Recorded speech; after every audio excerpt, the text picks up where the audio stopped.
Yes.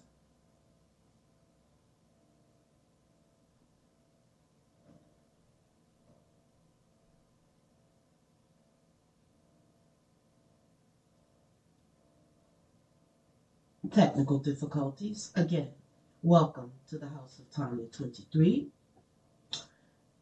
Tonight, the Dark Goddess Rising podcast is talking about Lilith the Rebel. The Rebel, wild, feminine, seductress, goddess of sacred sex, and spirit of wind and storm is who she is.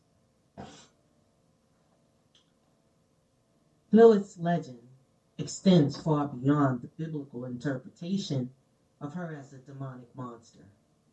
Lilith was originally part of Sumerian myth as a fierce force of wind and storms connected to the goddess Inanna.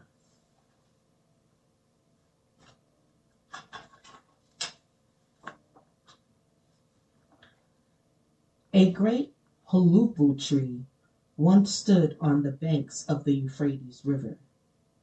During a storm, it was washed away and found by the goddess Inanna, who planted and cared for it. When Inanna reached her full powers, a bed and a throne were to be made of the great tree, symbolic of her queenship and sexuality. However, three things lived within her beloved sacred tree: a bird in the branches, a snake in the base, and Lilith, who wished to make the tree her home in the trunk. Inanna beseeched the hero Gilgamesh to chase them away, and he did. After which he created the bed and throne for her. Lilith's existence predates her tales in the Bible, and she was much more important as an ancient goddess than she is usually portrayed to be. Lilith is a symbol of feminine rebellion against patriarchy. In her Hebrew and biblical incarnation, she was Adam's first wife, who refused to get beneath him to make love. She rejects the oppressive rules and leads her own sacred rebellion out of the garden, choosing to leave and live in exile rather than bondage.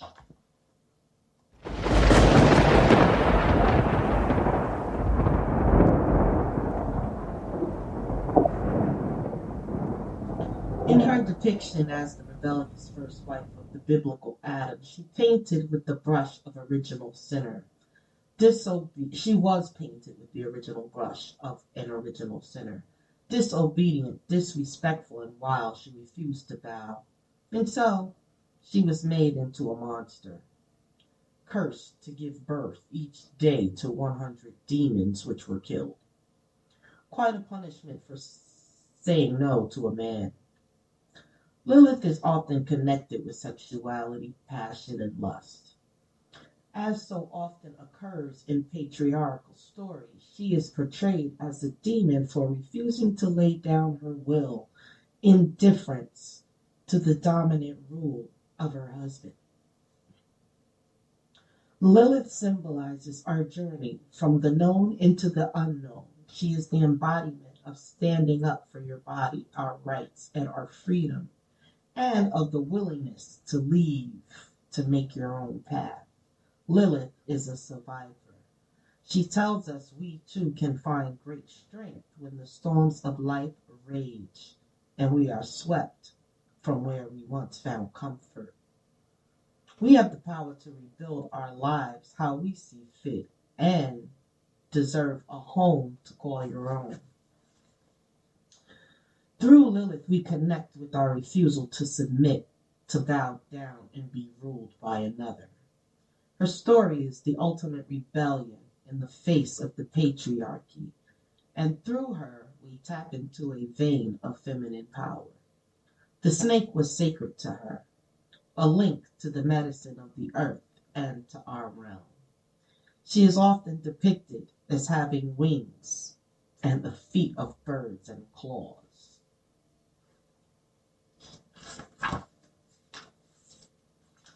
Lilith's association, or matters associated with Lilith, are rebellion, honoring truth, declining the demands of others, sacred sexuality, honoring our own sacred sexuality, standing up to the patriarchy, rebuilding our lives, finding our own home or sacred space, saying no, survival, starting over.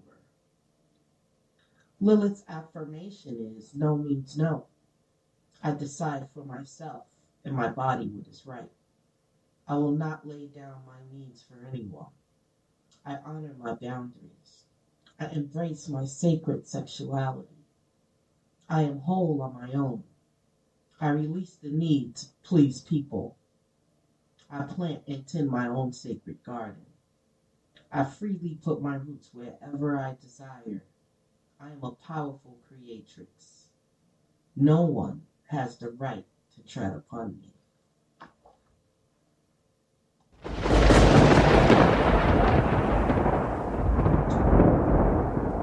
There are certain crystals associated with Lilith that I'll share.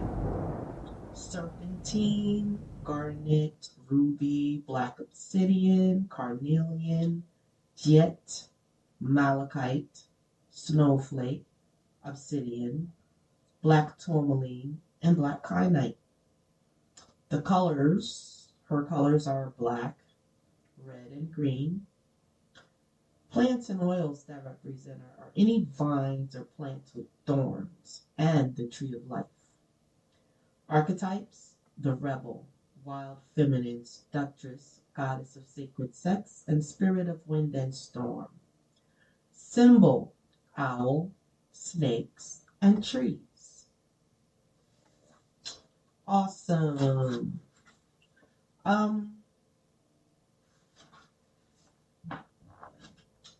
Lilith was a rebel for refusing to bend to the will of another. She honored her truth and would not bow. We can connect to this powerful energy when we too need to rebel and honor our freedom.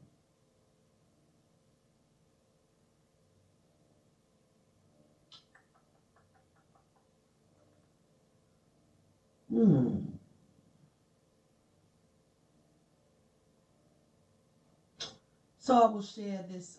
There's a detox. It's called the Dark Moon Detox. The dark of the moon is a powerful time to go within, to detox, and to release. Just as Lilith released what no longer served her and walked away from the garden, we shed our skin during this time. This practice is best done the day before, during, and after the new moon.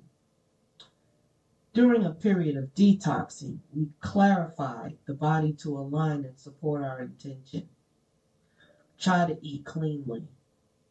Detoxing salt baths can release toxins from the body. Cleanse your home, clearing away clutter and using sacred smoke to clean the energy. This is also a powerful time for divination. I would always say keep these supplies: salt, sage, rosemary, and of course crystals. The detoxing mantra is I release and let go of all that blocks me.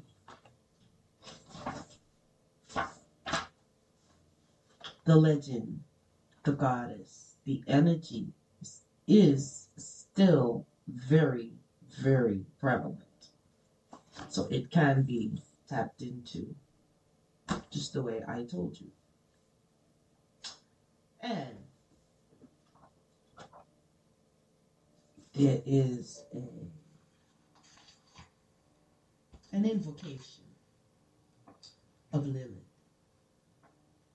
Lilith, like you, I embrace my truth, no matter how uncomfortable it is for others to accept. It's okay to do what is right for me. I don't have to be nice at all costs of myself.